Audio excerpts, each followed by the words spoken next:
Hello and welcome to Lord of the Board. My name is Sam, and today we are going to be looking at Clank Catacombs.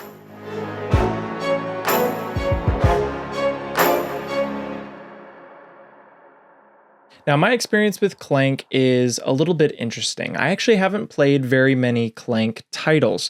This would be the first real Clank game that I own. So this is really coming from the perspective of somebody who is not really attached to the Clank system per se. Now, I have played Clank once before. I played, it was just the original game of Clank with the preset board and all of that. I played one game and it was quite a bit ago, so I don't really remember all of the details. So when I'm approaching this new kind of edition of the game, I really am coming at it as somebody new to the game entirely. So that's basically how I'm going to be judging the game.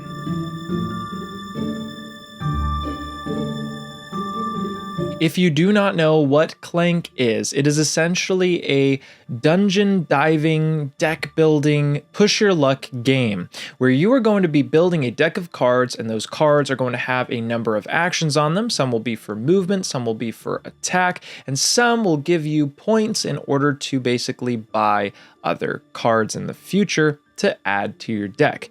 On your turn, you're going to be playing out your hand of cards. It's going to be 5 cards, and you have to do everything on those cards.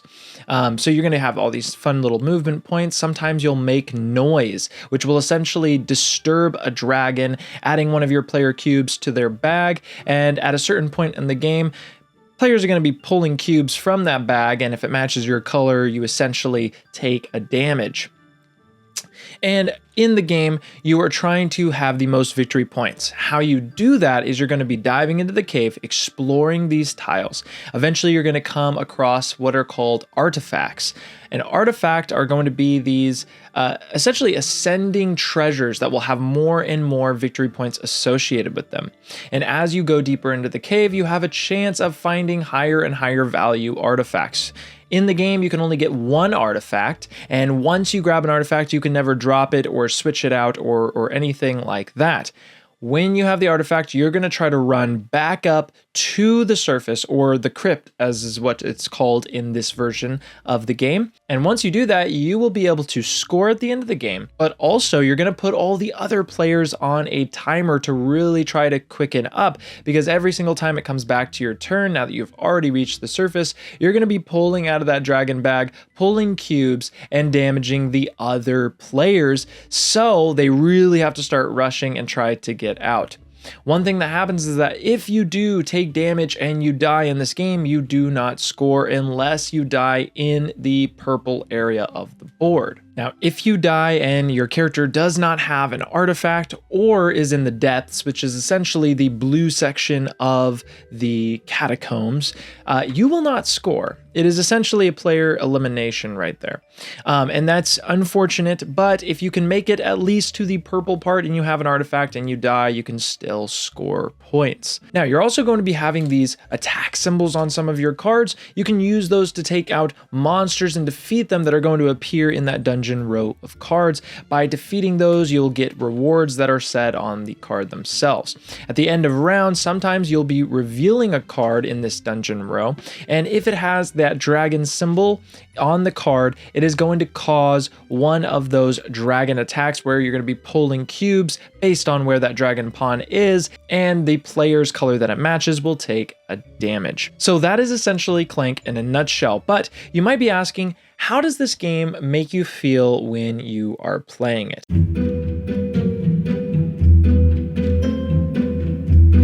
Well, I will tell you exactly how it makes you feel. It makes you feel very, very adventurous. It makes you feel explorative. Like you would go into these caves, you want to find the biggest treasure and make your way out of the catacombs. I think that's probably one of my favorite parts when I'm first approaching this game, is just that feeling of wonder and, ooh, what am I going to find on the next tile that I explore out into the board? That is a good feeling to have as a player. And one thing that I noticed within the game is that there isn't a single tile that was not interesting as I was exploring it. Now, for sure, the first 4 tiles are going to be purple, which, essentially makes sure that no player can find an artifact too close to the crypt. But it still is so much fun once you get out into those depths, and every single time, you might find a portal, and then that might link up to another portal somewhere else on the map, and you might be able to jump between those. It really does make you feel, like an adventurer kind of going into a dangerous place, and you know what you're trying to go, you know what your goal is. And I really do enjoy that it makes you feel that way within the game.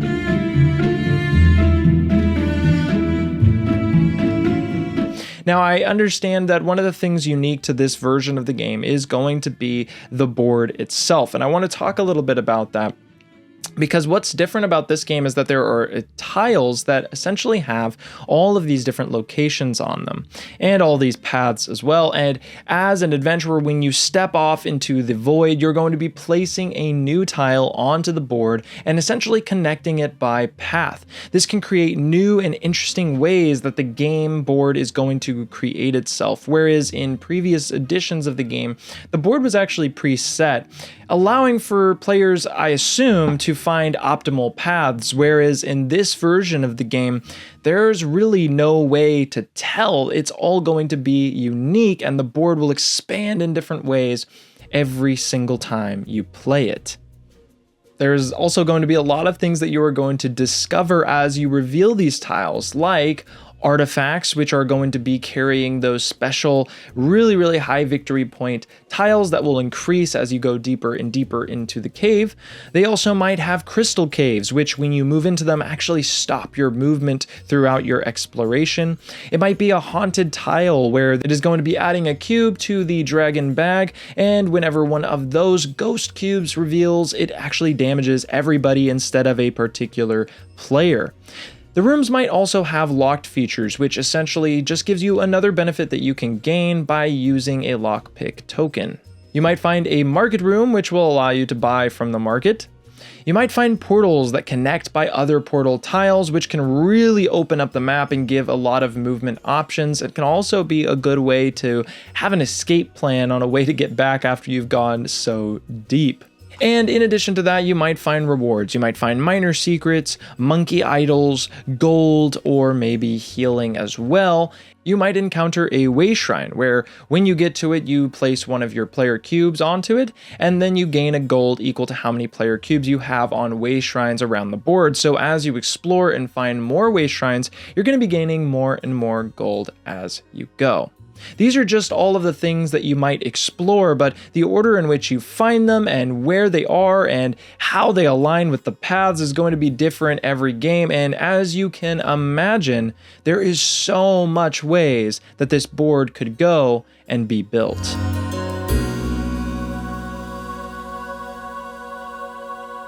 Now let's talk a little bit about the artwork. Now, the artwork, I will be honest, is not my favorite style of artwork. I think the art here is phenomenal. I think this is a really good job done. To me, it looks a little bit too much like a video game or a MMORPG or an RPG in general. And I get that that's kind of the theme that they are going for in this game. That is kind of what the look wants to be. However, I will be honest, it's just not really my particular style, not something that I enjoy looking at. It kind of looks too video gamey for me, something that's just not my personal preference, but I can go ahead and admit the art is good. And I will say that some of the characters in the cards especially, that can really show some of the cool artwork that has come out of this game. Those cards really do have probably some of the best artwork.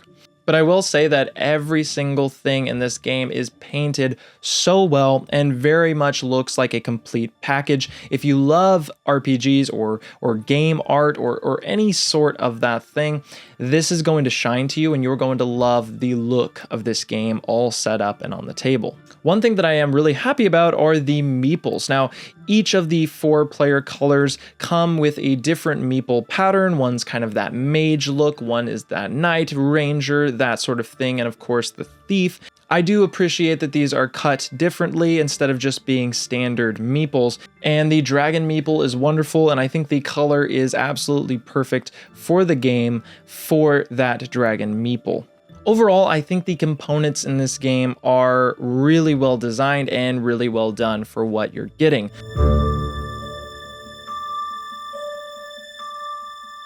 So what are some of my final thoughts about this game? Some of the things that I personally was not a huge fan of in this game. Let's start off there. I was not a huge fan of the fact that there is straight player elimination. Now, with that being said, I haven't seen it happen yet where a player was eliminated. They've always been able to make it to the purple tiles before, and essentially they would die there or they would make it out. But I still don't like that idea, because I can really see a world in which there is, that one player who sees all the other players get scores of 88, 66, and they have, 0 points at the end of the game. They died. That is not a good feeling. I just don't like player elimination. It's not a fun game concept. So that's definitely something that was kind of just not, I just wish it wasn't there. The other thing is the board is really busy.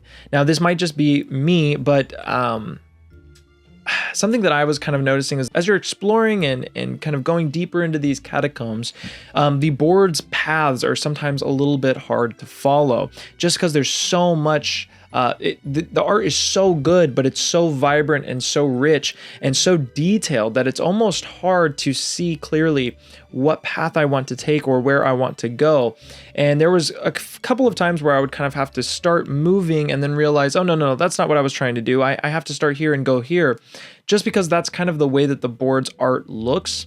I think it's beautiful artwork. I just think it looks a little too busy. Some of these rooms are a little bit too detailed for how small they are, especially when you're putting, the meeples on them. Yeah, I don't know. It's just a personal thing. And maybe that is not a problem for other players, but for me, it kind of was. Another thing is table space on this. I felt a little restricted on which direction I wanted to go as I was playing, only because these tiles are so large, which is funny because it's like, on one end, I feel like the art is too detailed to see what's going on, but the tiles are very large to where when I'm kind of going out, sometimes I don't want to go a certain direction because otherwise I'd have to move all of the tiles up in order to just go down again, And so, I don't know. I don't know if there's a fix for that, but I figured I would mention that was something that was a little bit irritating throughout the game when I was playing. But let's get to the good stuff. Let's talk a little bit about the deck building, because I have some thoughts. Inside the deck, there is not a lot of ways to mitigate cards from your deck, especially specific cards. There's a lot of ways to get rid of kind of those basic cards, but specific cards that you want to churn and just discard out of your deck, there's just not really a lot of options to thin your deck in this game. And so instead, it kind of becomes this kind of gritty deck building game where whatever you put in, it will eventually come back and it's going to slowly grow throughout the game. And oftentimes, you're going to get a lot of really great hands, but you also might get hands that are not so great, like any deck builder. One thing I noticed is that I never really was super disappointed by my hand, even if it wasn't what I wanted, because there was always something to do, and I really appreciated that. I love the fact that in the dungeon row, there are monsters that you can attack. So if I don't get a lot of running symbols or movement points, I can use sword symbols to attack. I think the deck building in this game ultimately is really fun, and I really enjoyed and leaned into that aspect. The exploring is a good part of the game, but the deck building really shines here of, you want to get those movement symbols in your deck because you need those to explore in the first part, but also you need those symbols to draw when you're trying to get out of the cave entirely.